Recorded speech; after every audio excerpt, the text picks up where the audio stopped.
Welcome to another video. Today we have a question on inequality and we are required to solve for x, given that 20 is less than or equal to 10 plus 5x less than or equal to 25. So we are also required to express our answer in number line and interval notation.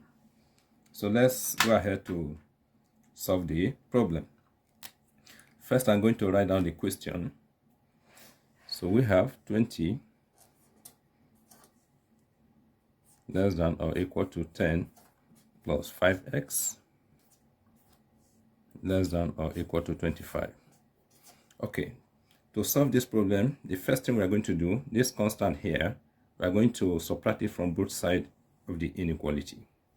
So if we do that, we have 20 minus 10 less than or equal to remaining 5x here now, less than or equal to 25 minus 10.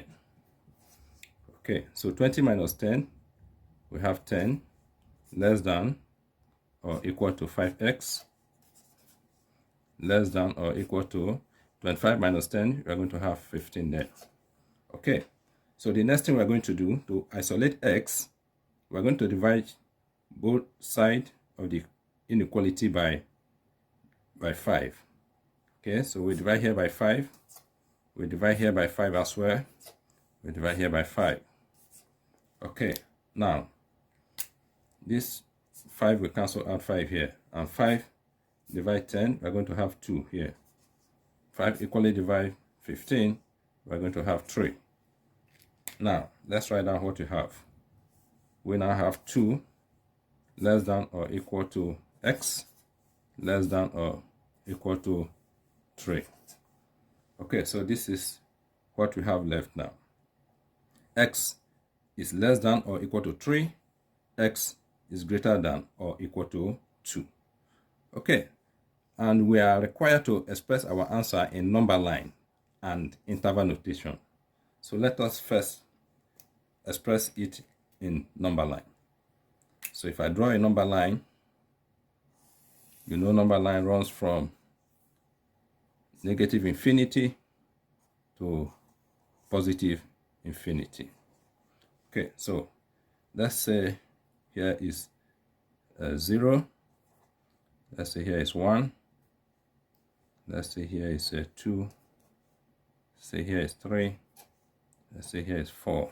And let's say here is a -1. Okay. The range of value of x we have is from 2 to 3. So 2 here, we can put a circle on top of 2, and 3 again, we put a circle on top of 3. The question we are going to ask ourselves is whether we are going to shade the circle or not. Because x is assuming 2 possibilities here. That means s can be 3 or s can be less than 3. We are going to shade the circle. Equally, s can be equal to 2 here, or s can be greater than 2. We also shade the circle. The next thing we are going to do now is to connect the 2 circles now with an arrow. So this is the number line representation of this inequality. So what of the interval notation? So the interval notation, we can represent it as D, which is the domain, which also means all possible values that s can be in this inequality.